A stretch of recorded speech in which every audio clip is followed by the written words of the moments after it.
Hello বন্ধুরা, কেমন আছো? আশা করি সবাই ভালো আছো। দেখুন আমাদের এখানে এত ঝড় বৃষ্টি হচ্ছে আর ওয়েদারটাও খুব ঠান্ডা ঠান্ডা, তো আমি ভাবলাম আজকে একটু চিকেন খিচুড়ি বানিয়ে নিই।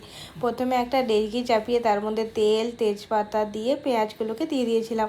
পেঁয়াজগুলো যখন লাল লাল হয়ে ভাজা ভাজা হয়ে এলো তখন তার উপরে আমরা একটু আদা রসুনের পেস্ট দিয়ে দিয়েছিলাম। তো সেটাকেও নাড়াচাড়া করার পর আমরা একটু টমেটো কুচি দিয়ে দিয়েছিলাম, দিয়ে কাঁচা লঙ্কা, হলুদের গুঁড়ো, লঙ্কার গুঁড়ো, নুন দিয়ে জল দিয়ে মশলাটাকে ভালো করে কষিয়ে নিচ্ছিলাম। আর এই বৃষ্টির সময় অবশ্যই একবার খিচুড়ি বাড়িতে ট্রাই করবেন, এই ঠান্ডা ঠান্ডা ওয়েদারেই খিচুড়ি খেতে ভালো লাগে।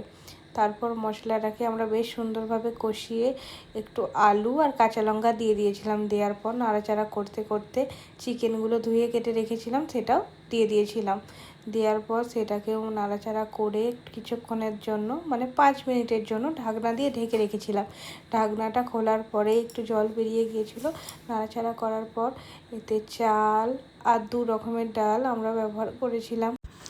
ডাল দুটোকে মিক্স করে কিছুক্ষণের জন্য নাড়াচাড়া করে একটু পরিমাণ মতন জলও দিয়ে দিয়েছিলাম, দিয়ে ঢাকনা দিয়ে ঢেকে রেখেছিলাম কিছুক্ষণের জন্য। ঢাকনা খোলার পরেই দেখুন খুব সুন্দর ফুটে গেছে। তারপর আমরা 2টো কাঁচা ডিম ফাটিয়ে ওপর থেকে দিয়ে দিয়েছিলাম, আর স্বাদ অনুযায়ী একটু নুনও দিয়ে দিয়েছিলাম।